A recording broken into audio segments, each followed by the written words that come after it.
सत्ताधारी लोक पिंपरी चिंचवडला गृहीत धरलेले आहेत. अजितदादा म्हणतायत की भाजपा भ्रष्टाचारी आहे, भाजपा म्हणते की अजितदादा भ्रष्टाचारी आहे. माझा पिंपरी चिंचवडकरांना आणि प्राधिकरणाच्या जनतेला एक साधा सवाल आहे.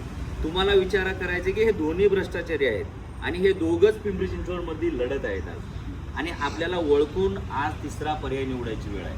आणि काँग्रेस ह्या शहराला बसवलेला आहे. ह्या शहराचं गतवैभव जे होतं ते काँग्रेसमुळं आहे, आणि ह्या शहराला परत एकदा गतवैभव फक्त काँग्रेसच मिळवून देऊ शकते.